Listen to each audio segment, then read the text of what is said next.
Assalamualaikum warahmatullahi wabarakatuh. Perkenalkan, saya Rahmat Slamet Suhendi, mahasiswa program studi Teknik Industri Universitas Widyatama.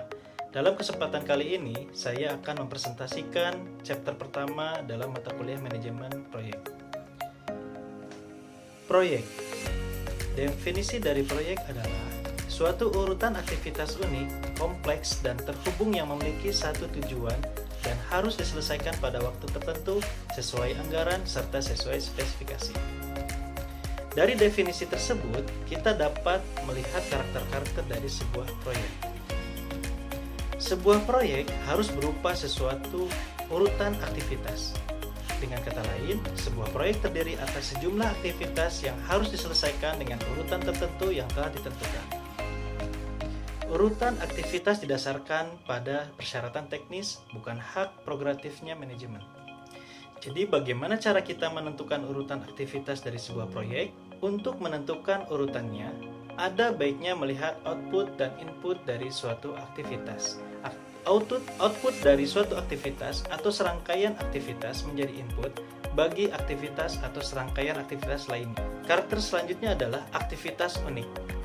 Aktivitas dalam sebuah proyek harus unik. Sebuah proyek belum pernah terjadi sebelumnya dan tidak akan pernah terjadi lagi dalam kondisi yang sama. Akan selalu ada yang berbeda setiap kali sebuah proyek diulang. Berikutnya adalah aktivitas kompleks.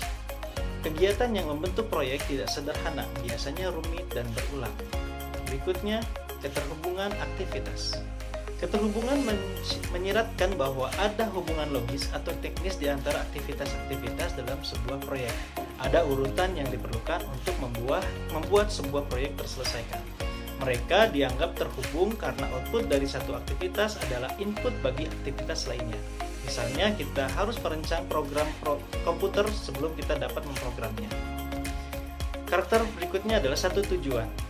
Proyek harus memiliki satu tujuan tunggal.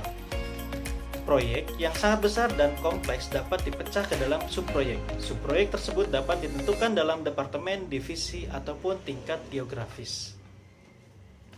Berikutnya adalah waktu tertentu. Proyek memiliki tanggal penyelesaian yang ditentukan. Tanggal ini dapat ditentukan sendiri oleh manajemen atau ditentukan secara eksternal oleh pelanggan atau lembaga pemerintah. Proyek dinyatakan berakhir pada tanggal penyelesaian yang ditentukan, baik pekerjaan proyek tersebut telah selesai ataupun tidak. Karakter berikutnya adalah sesuai anggaran. Proyek juga memiliki batasan sumber daya seperti jumlah orang, jumlah uang, atau jumlah mesin yang didedikasikan untuk proyek tersebut. Sumber daya ini dapat disesuaikan jumlahnya oleh manajemen. Sesuai spesifikasi. Pelanggan atau penerima kiriman proyek menargetkan tingkat fungsionalitas dan kualitas proyek yang tinggi. Target ini dapat diberlakukan sendiri oleh manajemen, seperti spesifikasi tanggal penyelesaian proyek atau ditentukan pelanggan, seperti membuat laporan penjualan setiap minggu.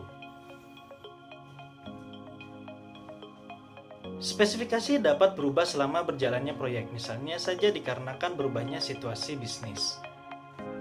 Program. Program adalah kumpulan dari proyek. Proyek-proyek tersebut harus diselesaikan dalam urutan yang spesifik agar program dianggap selesai. Karena program terdiri beberapa proyek, mereka memiliki cakupan yang lebih besar daripada satu proyek. Tidak seperti proyek, program dapat memiliki banyak tujuan. Contoh proyek dan program. Pemerintah Amerika Serikat dengan NASA-nya memiliki program luar angkasa yang mencakup beberapa proyek, salah satunya proyek Challenger. Perusahaan konstruksi dikontrak untuk melaksanakan program pembangunan kawasan industri yang di dalamnya terdapat beberapa proyek.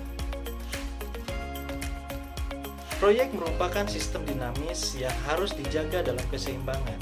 Keseimbangan ini dapat kita ilustrasikan pada gambar scope triangle. Area geografis di dalam segitiga memiliki ruang lingkup dan kualitas proyek. Garis mewakili ruang lingkup yang terikat dengan waktu, biaya, dan ketersediaan sumber daya. Waktu adalah jendela waktu di mana proyek harus diselesaikan. Biaya adalah anggaran dana yang tersedia untuk menyelesaikan proyek. Sumber daya adalah semua bahan habis pakai yang digunakan pada proyek, manusia, dan teknologi. Tujuan utama pembuatan teori ini adalah untuk mengilustrasikan dengan grafik sederhana bahwa rencana proyek adalah sistem yang seimbang, setidaknya pada hari pertama proyek.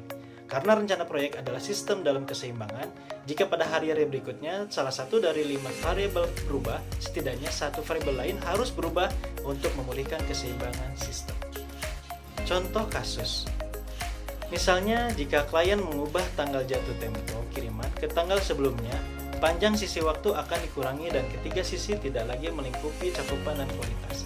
Untuk memulihkan keseimbangan sistem, salah satu dari beberapa variabel dapat berubah. Misalnya, cakupan dapat dikurangi atau anggaran ditingkatkan untuk menyewa kontraktor luar atau kombinasi keduanya. Demikian yang saya sampaikan.